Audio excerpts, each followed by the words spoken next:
You're playing at the highest level of the sport that you're in or the job that you're in. There's no higher level. Obviously, there's the leagues in Japan, which are their big leagues. We have other major leagues here, but at least Major League Baseball is considered worldwide to be the highest level that you're playing at. And knowing that if there's 700 players, you're one of the 700 best players in the world. And I think with any job, if you feel like you've reached the highest level, then that to me is special. And as a player, you know that, you feel it. You feel it in the way that you're treated. You feel it when you get to the field every day. Just talking to people, it's just special knowing that's something that you worked for, that you've been able to reach or accomplish that.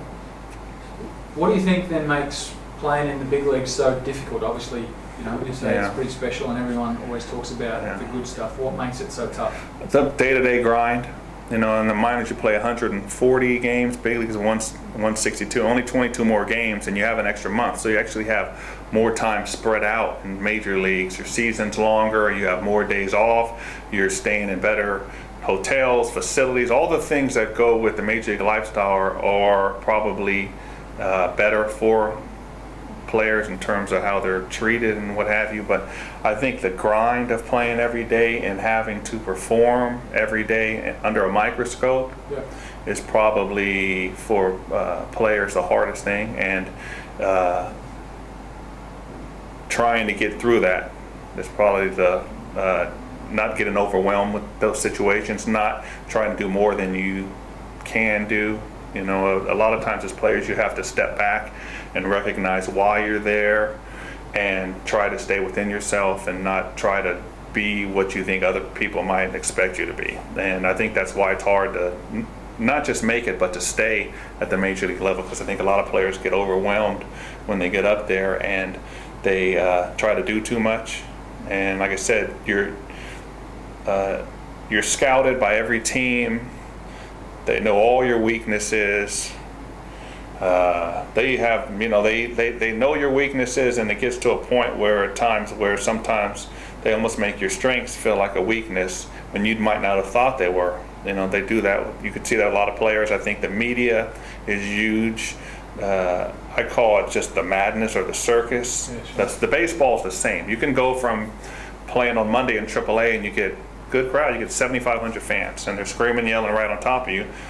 Tuesday you're playing in the majors and you got 40,000 fans, and you don't have 2 reporters, you got 20 in there, and they're asking you all the same questions. And the media is extremely, I played in Philadelphia, which is one of the toughest markets. I think the media is probably one of the things that is real difficult for players, because you're getting questions now where you didn't get in A ball, you didn't get in rookie ball, you didn't get in AA. You have media in the lower levels that are more complimentary of your game, even if you're struggling at the major league level. If you make mistakes, they're pretty much bluntly asking you, why'd you let the ball go through your legs? Why didn't you put the ball in play with a man on third? Do you think your swing's too big? People say that you have bad footwork. What do you think? Those type of things that you hear in interviews guys ask, and that's common at the major league level. So I think players, you have to get used to that. And if you have a little bit of preparation leading into that, or possibly some sort